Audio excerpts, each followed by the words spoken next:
Back in the book segment tonight, the factor news of the day. We begin with North Korea conducting its 5th underground nuke test last night. That, of course, against international law, but North Korea doesn't care.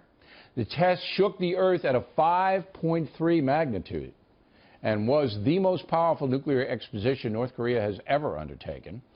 Condemnation came quickly, President Obama saying, quote, "As Commander-in-Chief, I have a responsibility to safeguard the American people and ensure the United States is leading the international community in responding to this threat." Does anyone believe Mr. Obama will respond to the threat in a meaningful way? Anyone?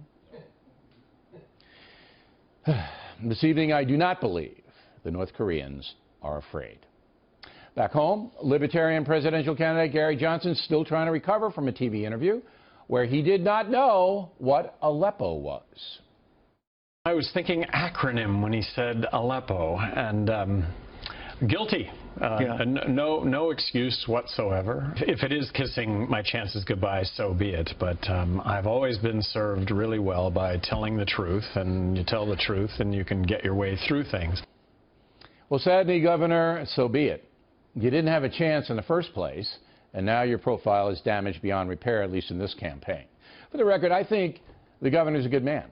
Misguided in some areas, but I appreciate his public service. But he is certainly not ready to run this country. And finally, another NFL player refusing to stand during the national anthem. Denver Broncos linebacker Brandon Marshall knelt last night and said this after the game. I'm not against the military. I'm not against, the police, or America. I'm just against social injustice. I didn't want to just do it as far as I'm going to take a knee, but I will also donate, to programs for veterans and different things like that. I'm going to donate an undisclosed amount, and, I'm going to be active in this. Now, Mr. Marshall is an interesting study as far as being an American is concerned, not a football player, an American. He was raised in Las Vegas, had a violent father who went to prison. But he worked hard and succeeded in developing his football skills. Marshall received a scholarship, full scholarship, from the University of Nevada. He went to college free. By the way, he was on the same team as Colin Kaepernick, who started the national anthem disrespect. Anyway, Brandon Marshall has played well in the National Football League and recently signed a $32 million contract. So let's put this in perspective.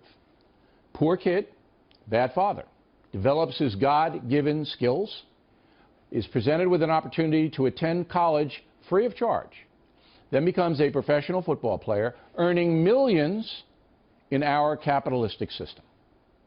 Nowhere on earth could Brandon Marshall have done that but America.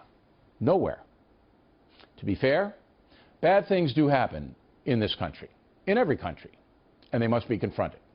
But to disrespect our entire system when you have reaped so much benefit from it is fallacious in the extreme. Brandon Marshall and others like him have an obligation to think about what they're putting out there, because some impressionable folks listen to them. Want to improve things? Good. Disrespecting the anthem? Not good.